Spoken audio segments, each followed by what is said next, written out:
各位网友，大家好，今天是2020年10月2号，星期五，欢迎大家参加王健每日观察直播的节目。我们今天的题目是10月惊奇，川普确诊新冠，中国举国欢庆啊。我看一下。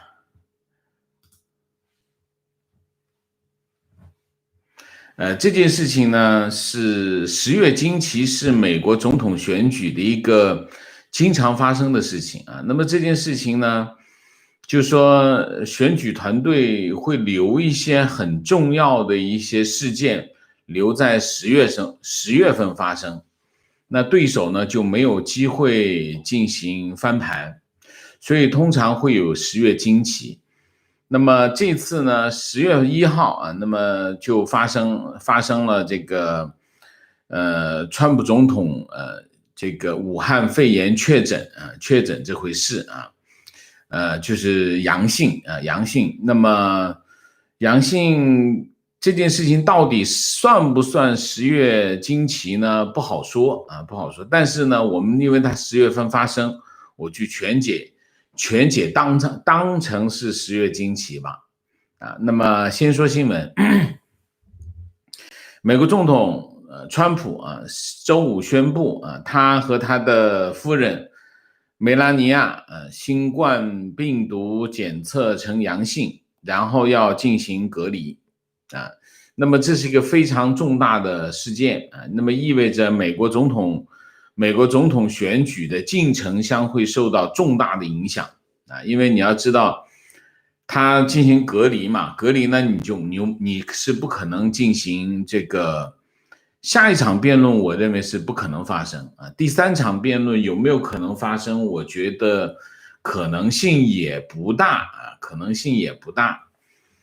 这里面就是川普总统这么说：我们将立即开始隔离，并且和健康程序立即开始隔离和健康程序，我们将共同克服那么川普今年74岁那么他的身体情况还不错，只是他被认为这个年龄大了，然后又是超重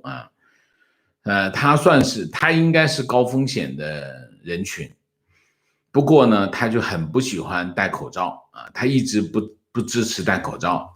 那么现在这件事情，他染上这个武汉肺炎呢，就被人嘲笑，因为他经常嘲笑别人戴口罩。那么他现在自己得了最重要的信息是什么？就是川普总统的医生出来说两点。第一点，总统和第一夫人目前非常好他们计划在疗养期间留在这个白宫这是第一个，就是川普总统跟梅拉尼亚第一夫人梅拉尼亚他们一直在白宫里，不会离开白宫，这第一个信息。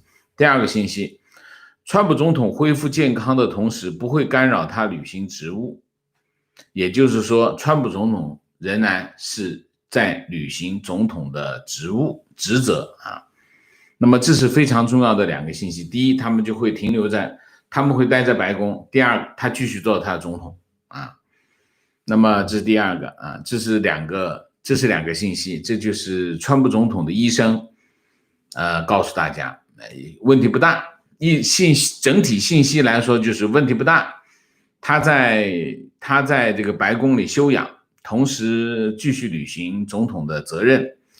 那么彭斯的发言人说彭斯和他的夫人都对这个病毒进行了检测，阴性。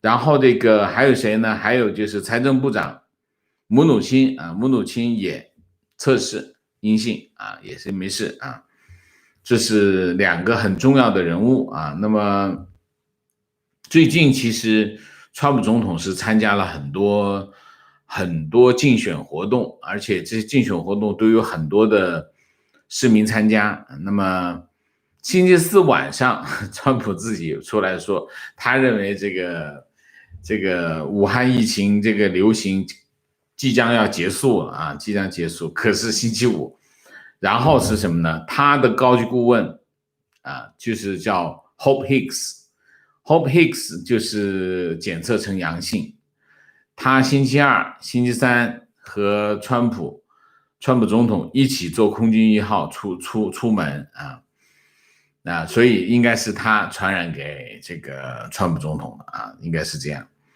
那么有先例吗？有很多先例那么 Johnson 就是英国首相 Johnson 3月下旬感染之后花了2个星期康复，而且他康复的很厉害，就基本上完全看不出来2个星期。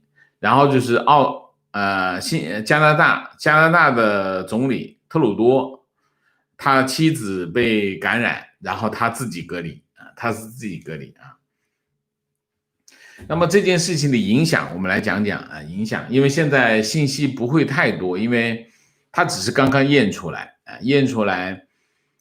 之后呢，我们现在就应该有2个基本的判断。第一个判断，它会是一个重症还是一个轻症因为重症的影响跟轻症的影响是不一样的先说轻症，轻症我估计就是竞选活动会被中断一段时间。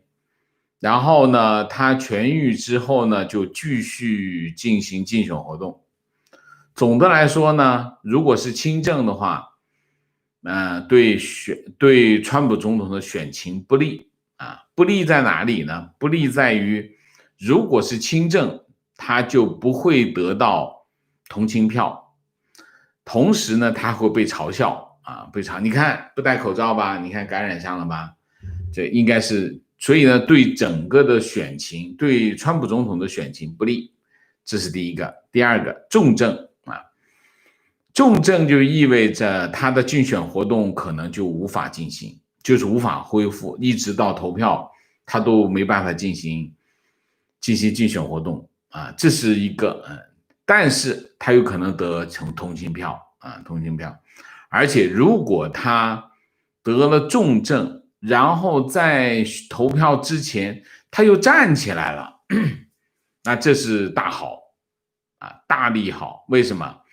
他就有可能被大家当作英雄，他只要被当作英雄，那他会又得到同情票，又得到赞成票，那就是大好。就是说如果他得重症，然后在选举之前他又站起来了，没事了，就是 克服了，那他对他选情非常有利大概就是这样。从目前的情况来看，美国大部分80%以上的人都是轻症以川普总统的身体状况来看，虽然有些人讲他的超重这个那个，但是总的来说川普总统的身体还是不错的，所以我估计他可能性是轻症也就是说对他选情不利。但是呢，我们在这个时候呢，我们还是要讲一下这个最极端的例子最极端的例子就是万一是重症重症这个情况急转直下，重症甚至可能出现不幸那怎么办？那我们在美国就是会经常讨论这个问题，总统要是不幸了会怎么办？那我们大概分析一下，有3种情形第一种情形，如果在投票之前，因为他现在是这样，现在候选人已经确认了已经报名，已经确认了，然后2个党都已经提名了他也接受提名了，这个程序已经完成了。现在就进入什么呢？投票前的程序。如果在投票之前候选人死亡意味着什么？总统候选人死亡意味着其实这个时候他是没有办法更改的了，就是第一个没办法更改，就是因为他已经报了名，也就是说如果任何一个投票候选人死亡，选票上是不会抹掉他的名字的，他的名字仍然在选票上，他仍然有可能被选上，这是第一个可能性。就是说如果在投票日之前候选人死亡，选举继续进行而且如果他当选，意味着什么？意味着副总统，就是那个在选票上的副总统会接替他当总统，这是第一种可能性。第二种可能性，选举投票之后，候选人死亡，当然没选上那就不用讨论。如果他被选上，结果是什么？结果也是选票上的副总统接替他完成他的选情，这是第二个情况。第三个情况就是如果投票后第三种情况就是投票后新总统在就任前死亡，投票后已经确认这个人已经当选了，然后这个人是总统的后任总统，后任总统死了怎么办？就是选完票确认这个人已经当选，然后他在等待这个当选的时候，这个候选人死了怎么办？仍然是副总统继承，完成他的任期。所以从现在开始一直到后面到这个上任也好，不上任也好，没当选也好，没当选也好，从现在开始，只要总统候选人死亡，那么副总统候选人如果他当选了，不管在后面的任何情况，都是副总统候选人继承他的岗位，完成他的任期也就是说，如果现在再往后走一直下去，川普总统连任成功，而他又去世了，不幸去世了，那么也就是彭斯会继承他的完成他的任期应该这就是一个结论。当然还有一个结论这是一个结论另外一个结论是什么？不论发生任何情况，川普总统的这一个任期会在2021年1月20号中午12时结束，不管任何情况发生，他的任期都是到这个时候，不会改变不会改变。那么当然还有一个情况就是这个消息出来你可以看全球金融市场都跌，全部都跌那么美股在跌，但是美股我看跌的不太多，看一眼现在什么情况？现在的情况是跌了288点，跌的不多，跌的并不多川普总统呢，就是股市美国金融市场对这个候选人的态度是这样如果川普总统当选，美股涨这个拜登当选，美股跌。你看市场的选择是这样的选择这是第一个。那么这一次呢，因为你看跌了一下，但是没有跌得太深那么也就是说市场对川普总统的这个染上这个新冠呢，就不是特别觉得很严重大概是这样的一个情况然后就是其实今天有一个很重要的新闻什么新闻呢？就是9月份美国劳工部公布9月份的失业率失业率是降到了 7.9 7.9，4月份是从 14.7 一直下跌到了 7.9 7.9呢，这是美国大选前最后的一个数字了那么这个数字比预期要好然后呢，新增这个就业岗位是66万66万就比这个预期要差，因为8月份增加了140万140万。那么不管怎么说目前的这个叫什么？目前的这个失业的这个数据对川普总统是有利的因为 7.9 这个数据比想象的要好这是大体上川普总统这个感染这个武汉肺炎的这件事情大体上是这样。我讲几个事情。第一个事情，新华社是怎么报道新华社的报道其实是很中庸很平的报道。美国总统10月2日凌晨在社交媒体推特账户上发文说，他和夫人梅拉尼亚新冠病毒检测呈阳性，将马上进入隔离和恢复程序，非常专业，表达准确。然后，白宫总统医生经川普及梅拉尼亚授权发表声明说，川普和梅拉尼亚目前身体状况良好，计划在康复期间待在白宫，白宫将继续向外界发布信息。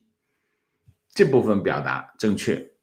然后就是其他巴拉巴拉巴拉巴拉，他漏掉了一个最重要的信息，新华社故意的这是故意的我是记者，我是干过记者，我很清楚，他故意漏掉了一句什么话，川普总统能够继续履行职务，这句话他故意漏掉了，这就是新华社的稿子。大家记住，新华社也好，人民日报也好，这种媒体就是越是重要的新闻越要小心，他在这种重要新闻这个时候呢，他就会使坏他就会使坏，因为这其实所有人都关心一件事情，就是川普总统他还能履行职务吗？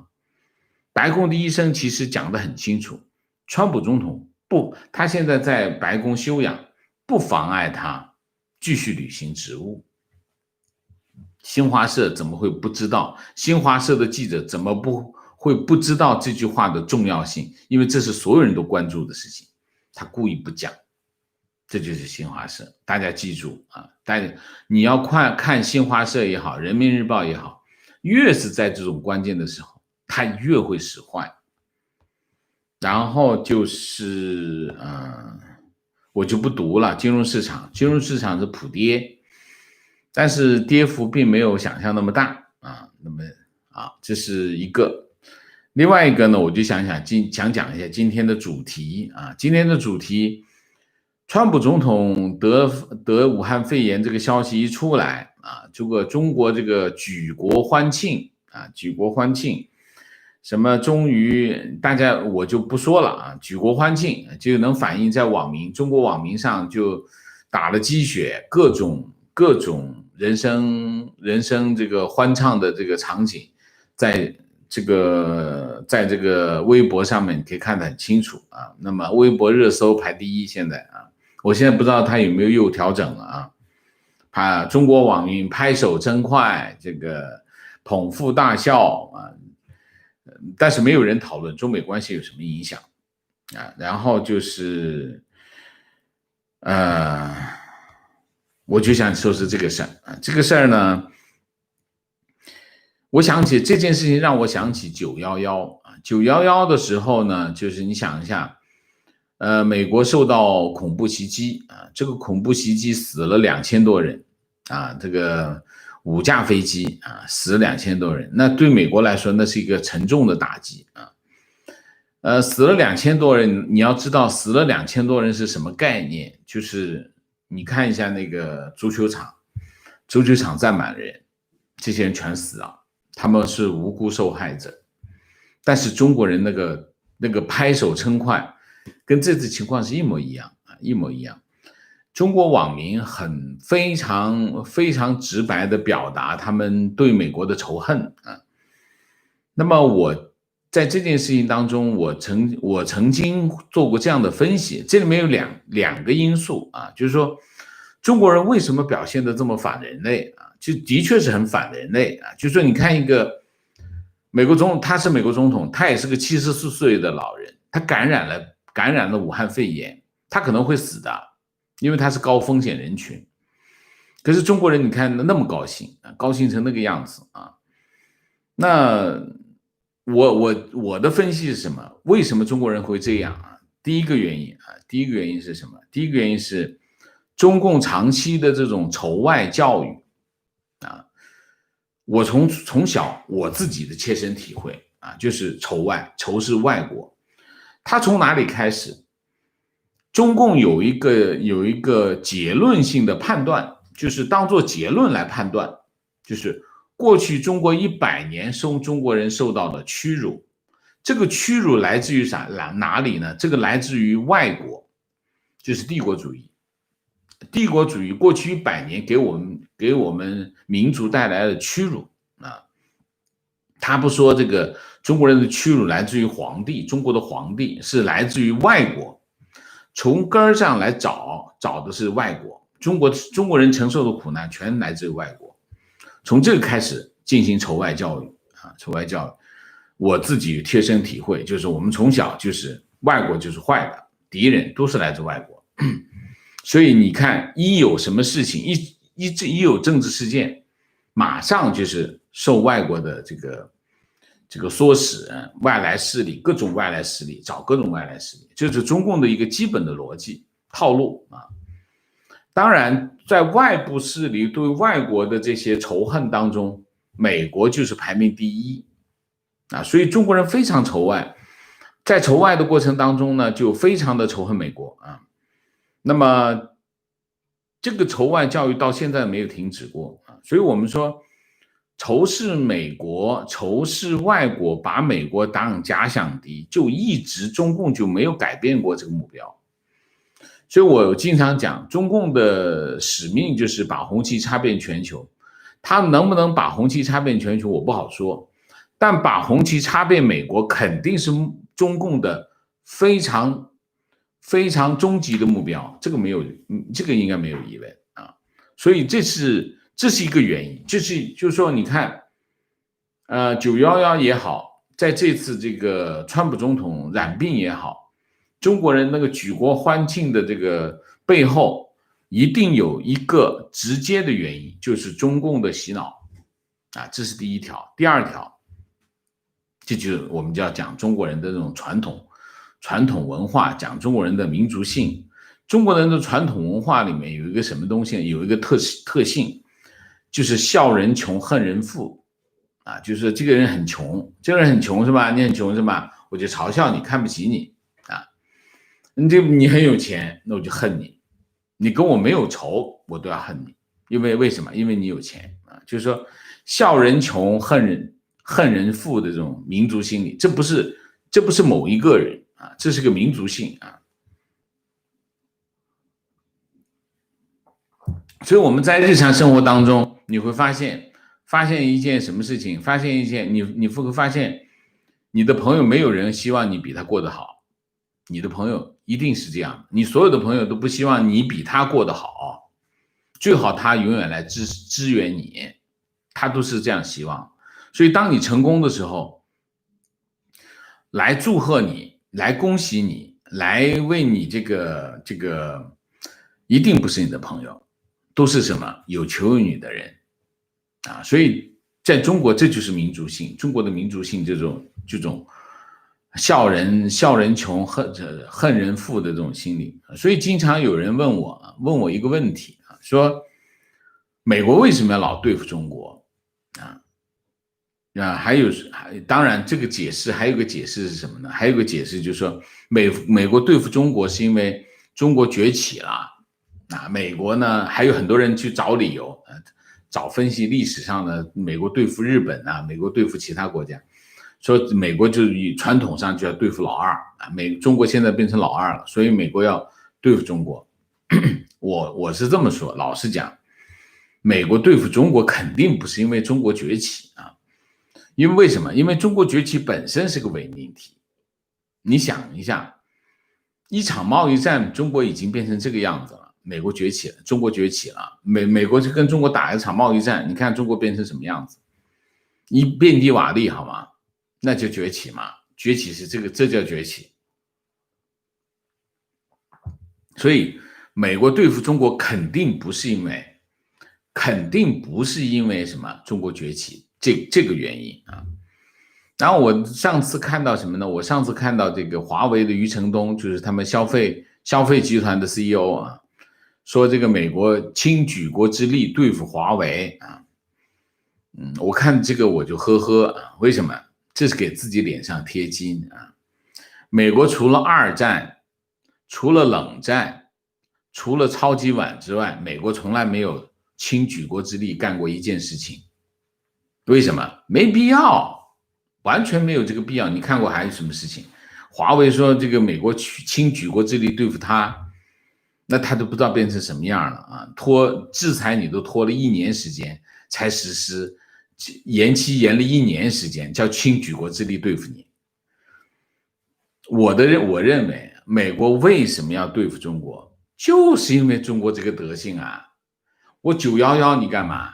我发生911恐怖袭击，你举国欢庆，我的总统得病了，你举国欢庆，我不对付你是谁？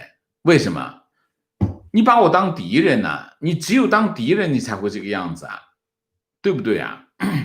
所以你一直从头到尾，你一直就把美国当敌人。美国为什么要不对付你？就是因为这个特点。我认为美国把中国当敌人的时间还太晚了，就是这个。我在网上看了一篇文章，我觉得非常好，我必须在这里读给大家听啊，读给大家听一下啊。一个74岁老人得病，成了一国人的狂欢。抛开人性的扭曲，单从政治上来说，每一个美国总统似乎都成了国人的天然敌人，没有杀父之仇，没有夺妻之恨，但似乎对他们而言都是不共戴天。大多数国人都感觉自己是政治上的主角，巴不得把世界第一的国家的所有人食其肉，饮其血。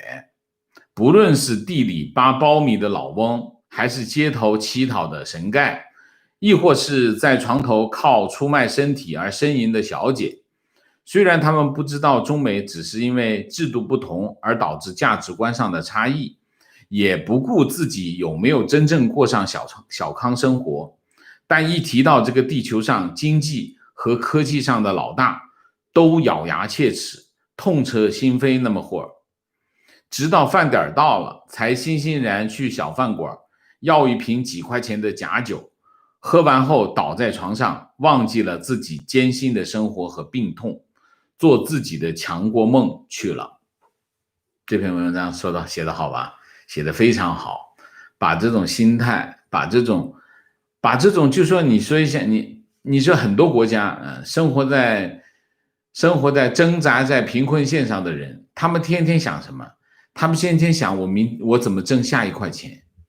中国人不是中国那个挣扎在贫困线上的人，天天就喝一口小酒，想着国家大事，想着他的强国梦啊，这就是中国和世界上不同的地方啊。我就这件事情，我就想起了这一些，跟大家分享一下我的想法。好吧，那我们今天的主题就讲这么多，我们下面进入互动啊。进入互动之前，例行公事，请大家点赞，请新来的网友订阅，请大家加入我们的会员，支持我们做更好的节目。再讲一遍，请大家加入我们的会员，支持我们做更好的节目，谢谢啊。那进入互动之后呢，请大家不要聊天，4个情况、问题、观点、情绪。请大家尽量的简短啊，只要把自己的观点讲清楚就好，好吗？谢谢啊。今天这个议题，看看大家有什么高见啊。先说一段广告啊，感谢瑞途移民对本节目的大力支持。办理墨西哥护照认准瑞途，美国瑞途移民专注北美，一手办理墨西哥护照，直接对接北美当地政府和机构，帮你规划身份。瑞途移民的简介和联系方式我会放在视频下方的介绍中。本频道网友可以获得$1000的优惠。好，结束。明谢一下，贝拉玛，谢谢。王老师总说武汉肺炎，我补充3个字，没毛病啊，谢谢。姥姥王，谢谢。不是幸灾乐祸，川普在各种公共场所造势、接触不戴口罩，结果是真理。健康是不容许任何人肆意挥霍好运。川普可以趁这个机会每天发推报告抗疫过程，复原之后站起来变成英雄。如果他是重症，然后他又站起来了，他就能成为英雄啊。Jane， 谢谢，祝福王老师中秋节快乐，谢谢，一直关注你，加油，谢谢。Eagle X， 谢谢。观点，中国人的反应丝毫不令我惊讶，让我惊讶的王老师一直以来对中国抱有希望。当然，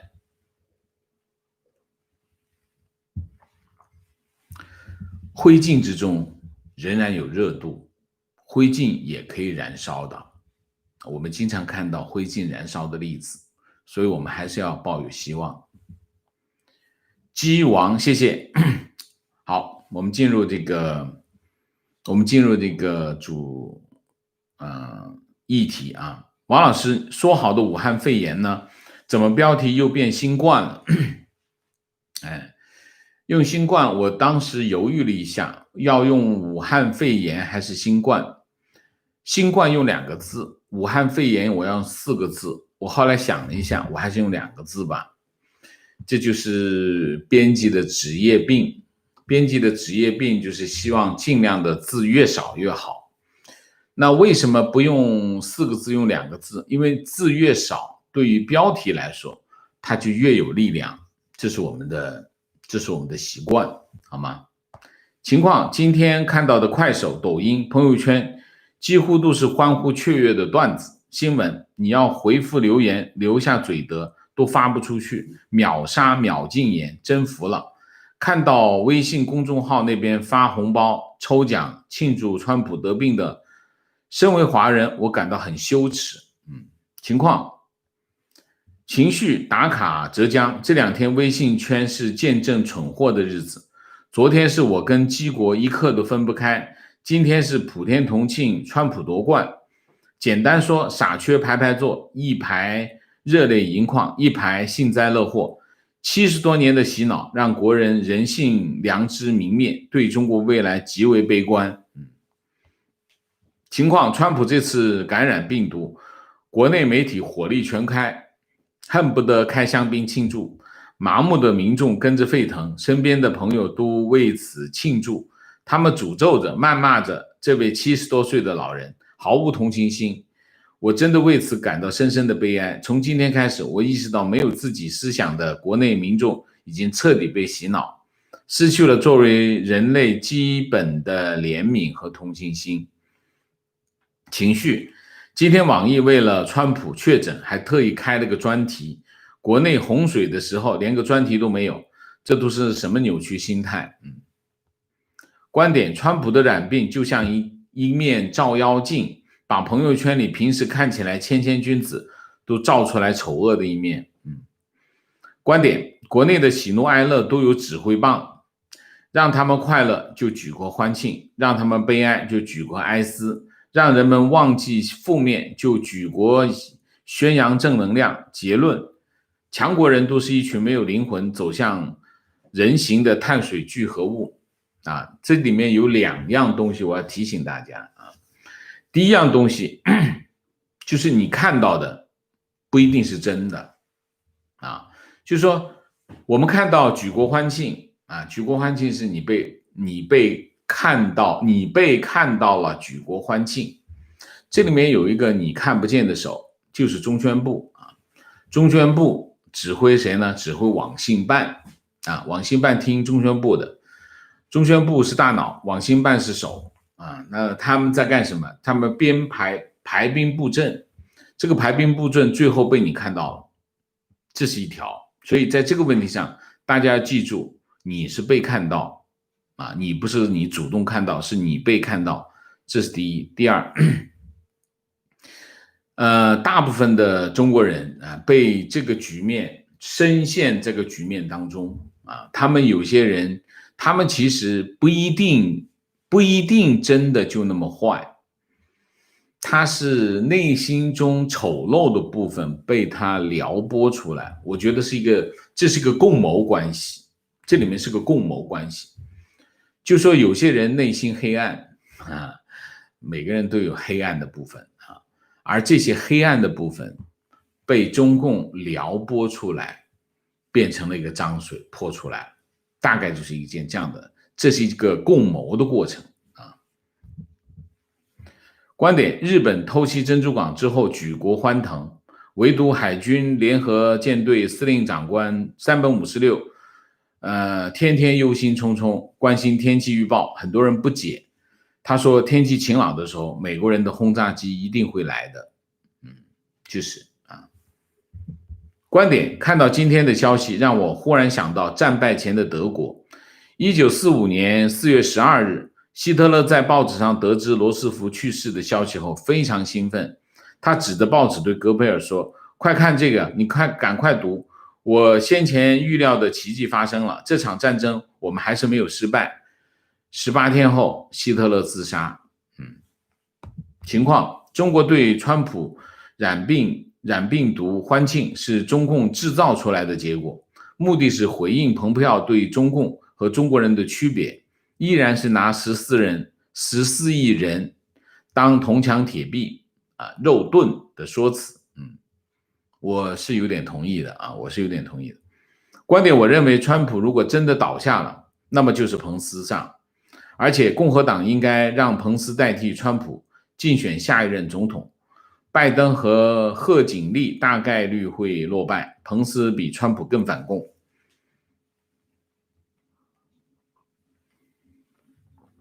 纠正一点，就算是川普倒下了，彭斯不能代替川普去竞选，这张候选人名单仍然会在选票上让大家投票。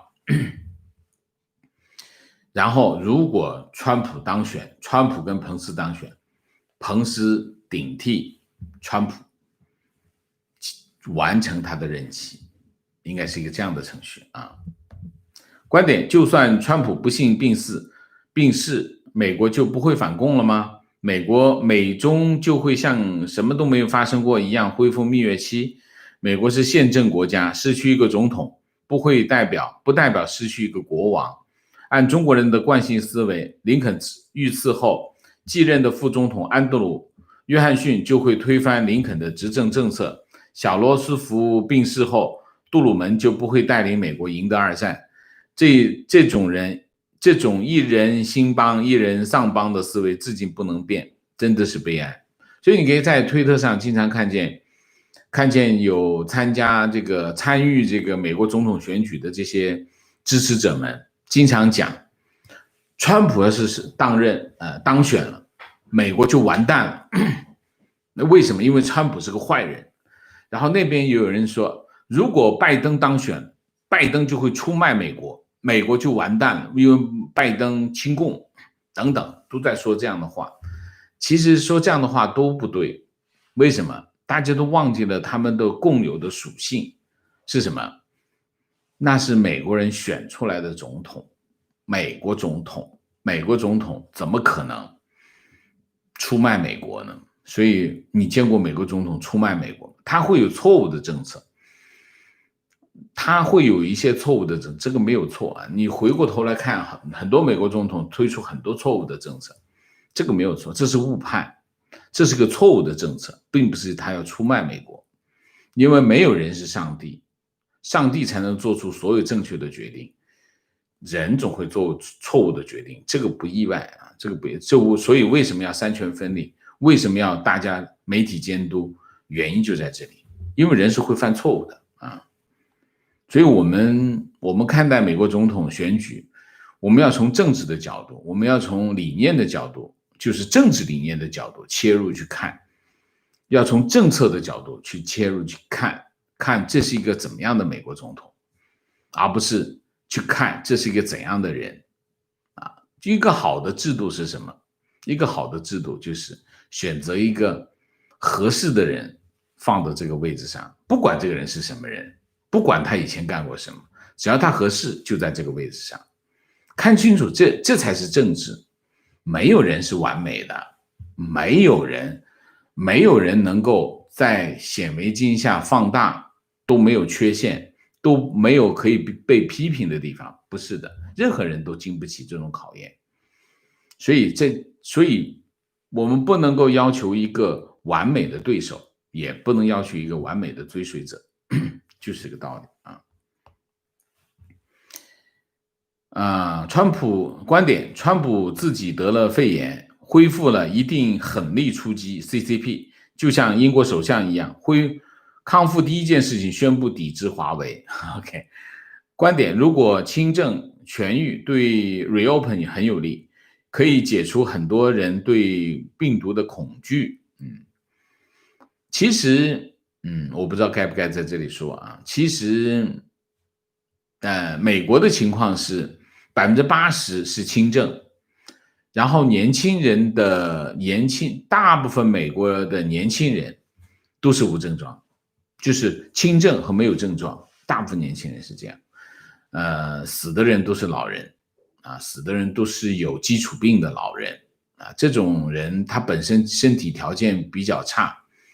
其实这个病呢，跟感冒真的很像啊，只是它的传染度非常高啊，传染度非常高，它的这个感冒没办法比啊，但是它的症状啊，表现出来的症状跟感冒是很像啊。观点：看到北美留学生日报的报道说，天道轮回，苍天绕过谁？写文章的人怎么有脸继续待在美国啊？观点：我们长期受仇恨教育。我第一次进入美国，看到美国国旗的时候，也充满恨意。我现在想想，多么扭曲的心态。情绪，王老师说的对，我们扪心自问，也发现有点笑人穷，恨人富啊。毕竟22岁之前在中国长大，我们这代人有多多少少有些烙印。我会尽量改变这些思维方式，以宽容之心对待别人，特别是陌生人。是的，我也一样，我也心里会产生嫉妒啊。我的朋友啊，做了副省长，哎呀，这个心有戚戚然，这要是我就多好。中国人会有这种心态啊，这种心态，为什么？有很多很多的原因，我分析过很多次这种事情啊，这种现象，大概是机会太少了。就是你在中国最难的一件事情，不是你挣钱挣多少钱，也不是你获得一个什么样的岗位，其实在中国最大的问题是机会太少了。机会太少的情况之下，有一个人获得了这个机会并且成功了，他就会被人嫉妒，这是一个心态的问题。什么心态哈？你像我们的下一辈的孩子就很大方，很大方，这要什么都给，这非常大方。为什么？因为他物质不缺乏，他真的物质不缺乏，所以他很愿意跟大家分享，跟别人分享。你给你吧，给你吧。为什么？后面还有一堆，他根本不觉得自己缺乏。中国我们这一代，我还是那句话，就是说，影响中国人民族性格、民族心理或者民族性格的因素，最核心的因素是什么？就是一个字，穷。我还是这么认为，穷改变了中国人很多很多的东西，特别是那种深层次的心理结构，影响非常深啊。观点：王老师指出，国人的济人有笑人无，我认为是归根结底是教育问题。普世价值观的缺失，为啥缺失？国人不知道。目前来看，改掉这样的陋习，教育好下一代。我觉得关键还是要富裕一点啊，富裕一点。生活在富裕的家庭，通常比较宽容。你生活在那种就是说很穷的家庭里面，他真的不宽容。为什么？他没法宽容。一块糖3姐妹分，你说怎么宽容？怎么分享？一块糖三姐妹分，你说怎么分享？你怎么宽容？你怎么大方？没办法大方。我还是这么觉得啊，还是得多挣点钱。观点：想当年汶川地震那会儿，各国对中国迅速无偿的救援，有多少中国人真心感谢过外国？而不管当年911还是如今的川普患病，绝大部分的国人都在发疯的啃人血馒头，普天同庆。除了土共的洗脑教育，是否还有中国人劣根性的问题？我刚才讲过了啊，观点：中国人所流露出来的敌意可以说是一种道德宣言。在中共眼里，一个理想化的革命英雄必须具备持久而盲目的恨意。这个说的非常好。凭着这股恨意，他们对阶级敌人进行报复，并获得快感。这个很到位，这个描述很到位。就持久而盲目的恨意啊，非常对。观点，我不认为反人类是大陆人的民族性，现在闹得欢，只是政府煽动的言论罢了。我说的反人类是行为而不是民族性。民族性是我讲的是这个笑人无恨人有的，这是民族性啊。当然，这里面核心的问题是什么？核心的问题是政府的煽动。政府的煽动把中国人人性黑暗的部分给撩出来了啊！观点不要总归结于中共和洗脑，中共只是顺应了大多数韭菜的意识形态。某种意义上说，中共就是全体韭菜的选择。也有道理啊，也有道理啊。有网友说，特朗普假装染病可以治愈，新冠不足为惧，大流感而已，经济可以重启。支持率暴涨，连任成功。就是他认为川普是撒谎。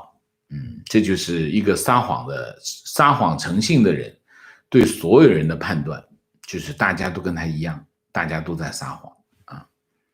我不相信美国总统会撒谎。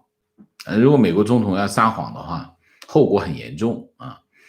你说他会不会说错话，会不会有偏差？我觉得会有。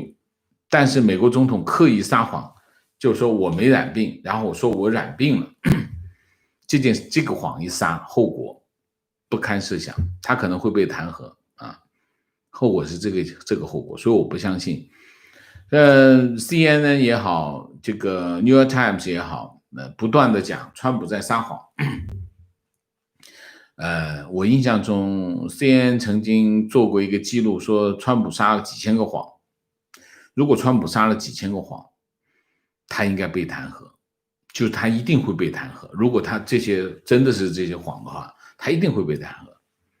但是事实上，川普没有被弹劾，所以我不知道那些事实是什么，我没有核对过啊，我没有核对过指控他撒谎的那个谎到底是真的还是假的。但是我确认一点，一个美国总统他如果撒谎，他的后果就是弹劾。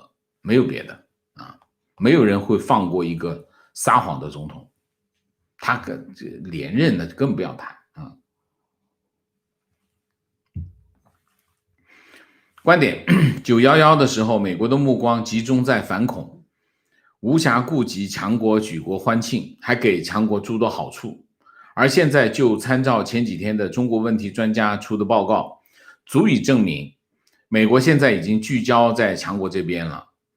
现在的举国欢庆一定会引起严重的后果，强国必为长期的洗脑自食恶果。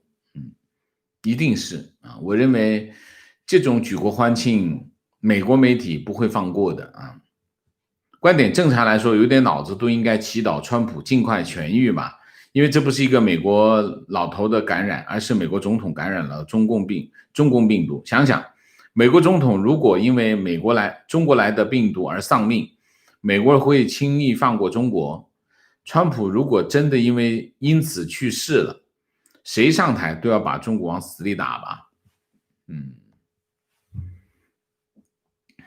我有点不大同意这个说法。美国总统的生命跟一个普通美国老头的生命没有区别啊，他们是等值的啊，这是第一个。第二个，美国总统如果不能够为他现在死去的20多万受病毒感染的人报仇，那这个总统也是白干的。所以这两个问题我觉得要讲清楚，不是因为他是美国总统所以他重要一点，而是因为这是美国人的生命啊。情况我感觉墙内很多人还是明事理，尤其是在外企和律师界的中年人，只不过禁言禁评论大家看不到说不出来而已。当然你看一下，我不说久吧，看一下3年前3、4年前的微博你就知道，其实中国有大把就是很清楚什么是普世价值，很清楚中国发生了什么事情的人，大把，只不过这些人被清剿了而已啊。你3、4年前吧，你看看微博上面的整版的评论，你就知道啊，不是没有，绝对是大把。所以这是中国的希望，中国是有希望的。只不过现在你看到这个版面上是看不到这些言论，原因并不是不存在这些言论，是这些言论被抹杀了。观点，我倒觉得亲政对川普的选情有利，因为亲政的话符合川普的方针政策，就是这个病毒并没有那么严重啊，不需要全国封锁，因此川普的应对新冠政策会得到更多中间选民的支持，因此他会得到更多的选票。非常对，我觉得有道理哦。那不管重症轻症他都得利，那不就有点太川粉了吗？你说呢？但是你说的是有一定的道理啊，有一定道理。观点，他是被动检查发现阳性，不是自己因为发现病状而去检查，和英国首相病例不一样。我相信他可以过关，而且相信他痊愈以后会更加坚定的挫灭中共的决心。OK， 观点，我并没有理由怀疑这是个阴谋论，但要看事实是川普是有一个最好的医疗团队在治疗。基本上可以说他一定会被治好，好了以后他就一定会说，你看我说过 COVID， 对不起，并没有什么大不了，跟流感差不多吧。问题是我们老百姓有多少人会像他那样的医疗条件，还要看到今天医生都对 COVID 的认识有多少人的生命换来的才让他活下来。哇，你这话说的很狠哎！什么叫多少条人命换出来的认识才让他活下来？你是在暗示那些人命是拿来作为认识这个 COVID 的代价吗？我觉得你这样讲非常的不公平啊！这是第一个。第二个，还有一点，在美国的医疗条件，我不觉得当然我认为美国总统一定是最好的医疗条件提供给川普啊，这个是没有疑问，因为他会获得非常好的医疗治疗，他会选择最好的团队去治疗他，这个没有疑问啊。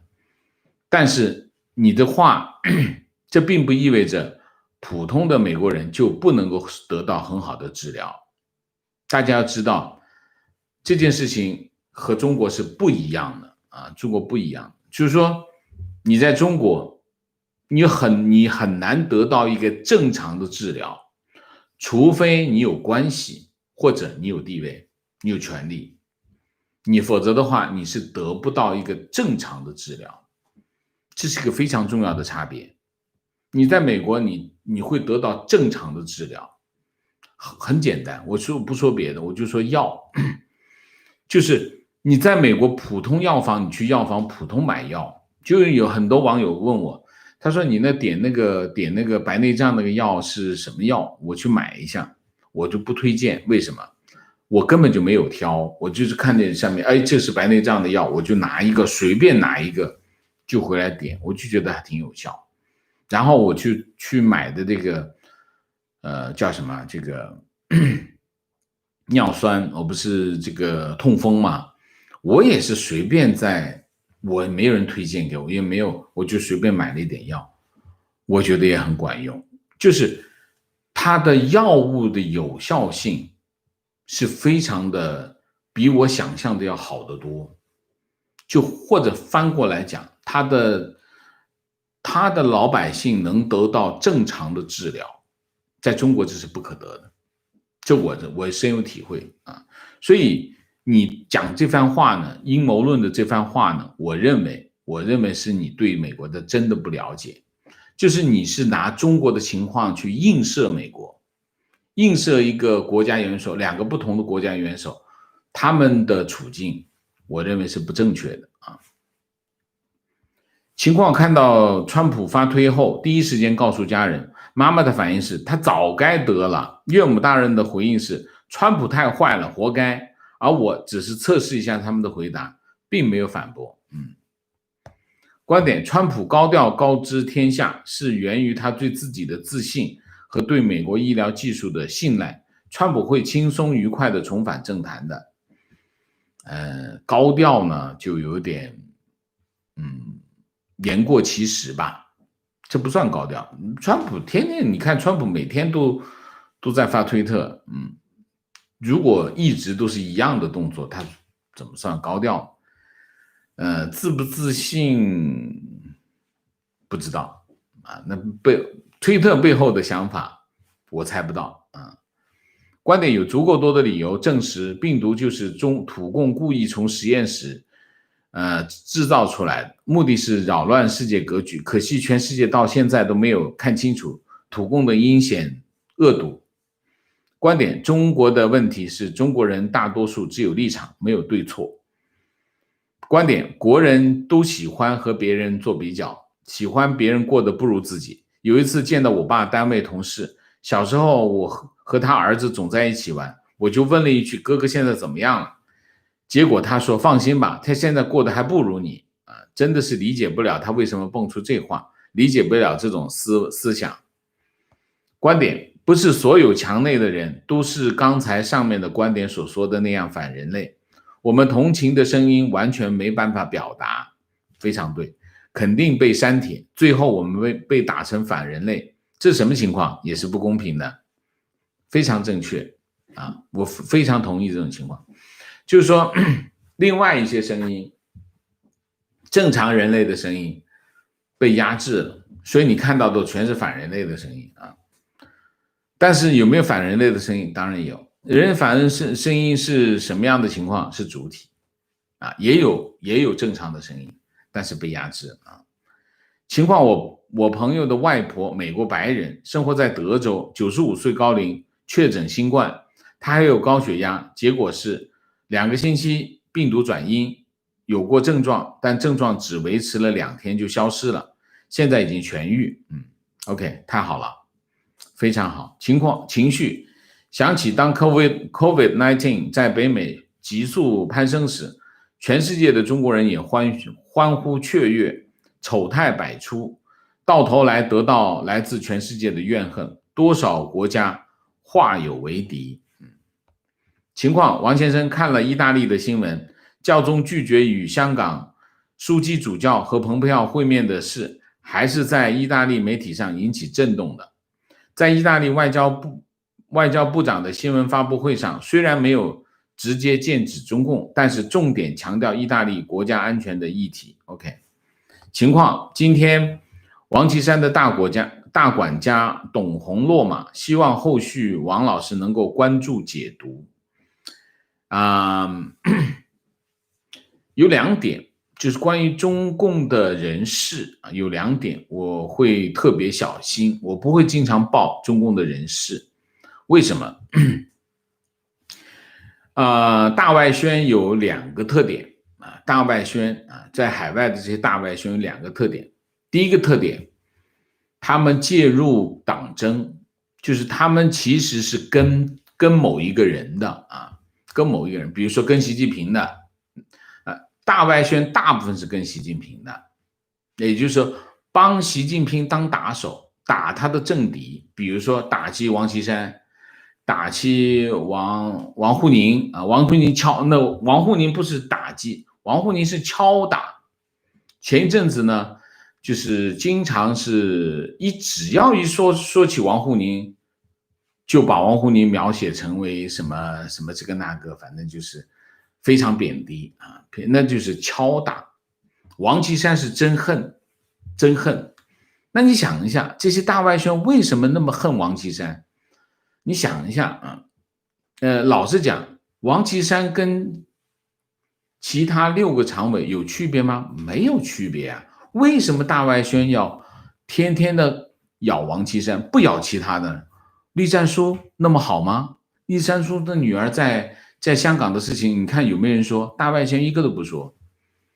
其他汪洋那么好吗？你看汪洋把这个台湾的那些这个收买的媒体的这个负责人叫得来，站成一排训话，训半小时，直接播出来，有那么好吗？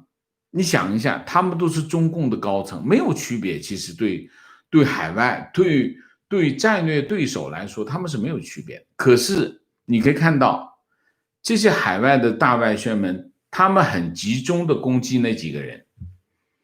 我是不愿意做这种工作，我不愿意被他们拿来当枪使，所以我很少讲这种人事之间的这种。这里面有2个原因，第一个原因我真的不知道真的不知道他们中间的那些关系，因为除非有人告诉你，否则你怎么会知道？你看不出来，这是第一个。第二个，我不愿意当枪使，我不愿意去咬，我要批判，我整体批判，我只做2件事情，整体批判，还有抓那个头，抓那个最大的，我就做这2件事情。至于说具体到某一个细节，我看到这件事是谁干的，你比如说 P2P 这件事情是李克强干的，那我就批评李克强。你比如说那个什么取消这个高速收费站这件事情是李克强拍的板，李小鹏执行的，这件事情一地鸡毛，那我就是批评谁？我就批评李克强和李小鹏，而且我认为李小鹏在这种中间夹带私货。我讲这个，我就一定讲那些有根据的事情，我不会讲跟着大家，你再咬王岐山我也咬一口，你咬王沪宁我也咬一口，我不会这么干。为什么？我为什么要干他？我有什么帮他去咬别人？所以这件事情我不会去做的，不会做的，好吗？情况大 V 微博末尾疑似忘记删除原通稿等话术3个关键词，引发网民关注，成为又一起大概8点20分发的事件。这些都显示中共官方对于国庆爱国帖文有着统一的要求，有着统一的要求，是一种自上而下的安排。这是大家都知道的事情，但是大家都没有看到现在让大家都看到了，知道并且看到了观点，看看美国总统多么坦荡，得了病立刻发推告知天下，而不是试图掩盖，不想朝鲜和某国人情况。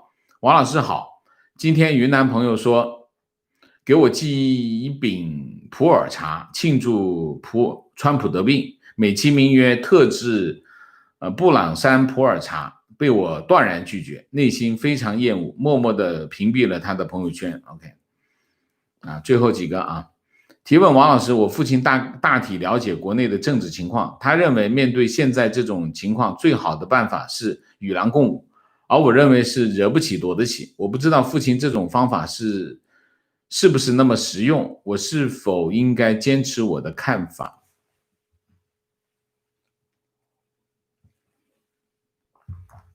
第一，不可助纣为虐。第二，实在没有办法保持沉默。第三，如果能够有条件的话，能帮就帮，就这3点，好吗？但是你说获利，因此获利，助纣为虐，因此获利，那就太不应该了，好吗？问题，因为爱人是以色列人，我和我爱人还有小孩从上海搬到以色列，但是现在以色列疫情很严重，每天确诊8000多，打开朋友圈看到国内朋友已经跟疫情一样生活，有点犹豫要不要回去，但是又实在不想让小孩从小接受洗脑的教育。王先生觉得应该回去还是留在这里？你觉得以色列人会怎么样？你就跟他们一起过就好了。中国人总觉得呢，我能够找到一个完美的生存方法、生存状态当然这是跟以往的历史上一直那么恶劣的生存状态有关系，他总是在寻找一些他认为最好的生存状态，所以国内发生疫情他就跑到美国或者跑到其他国家，其他国家一严重了他又跑回中国，结果经常出现的情况是弄巧成拙。我就问一句话，你觉得以色列疫情严重，然后你就想回中国，那我问你，那以色列人怎么办呢？你说呢？那个收容了你的国家，那些老百姓怎么办呢？你想想，你用这个角度去想一下，你该怎么办就好了。你说呢？我们且不说哪个更有利，我不讨论哪个更有利，为什么？因为你的信息不完整啊，对吗？你怎么判断？你一定要掌握了完整的信息，你才能做一个理性的选择。如果你手上的信息不完整，你怎么做理性的选择？所以你没办法做理性选择，你只能问你的心，就是说你的以色列的邻居他有没有其他的选择，他该怎么办？你跟他一起做，你也不吃亏嘛。赚不赚便宜不说，我们先不说占便宜的事情，我们先说吃不吃亏的问题嘛，是不是啊？好不好？提问：很喜欢王先生在某一期节目对美国人的一个描述，快意恩仇，对于仇人无论是天涯海角都要找到他打死他。可否回忆一下这一期在哪一期？我哪里记得？我记不得了啊。观点：同意王先生对美国药品的评价。我去年有非常严重的过敏，用了一次喷鼻药就非常好的效果，关键是要对症下药。我非常信任美国药店买的药品，是这样的。但是我也跟大家说一嘴，不要让我推荐，不要让我推荐股票，不要让我推荐楼盘，不要让我推荐药品，不要让我推荐这些东西，我不可以这么做啊。情绪：支持王先生客观中立的立场，对事不对人的评论，特别是这种时刻，各种带风向，谣言满天飞。听来王先生的评论独显难能可贵，敬佩，谢谢你啊，谢谢。鸣谢一下，于子，谢谢。阮光能，谢谢。Leonardo， 谢谢。Model in Paddle， 谢谢。曾明奇，谢谢。Crab J， 谢谢王先生，中秋快乐，请您喝咖啡，感谢大家的参与，我们下个节目再见。再见之前，请大家点赞，请新来的网友订阅，请大家加入我们的会员，支持我们做更好的节目，做更好的自己。谢谢大家，谢谢加入会员啊，谢谢。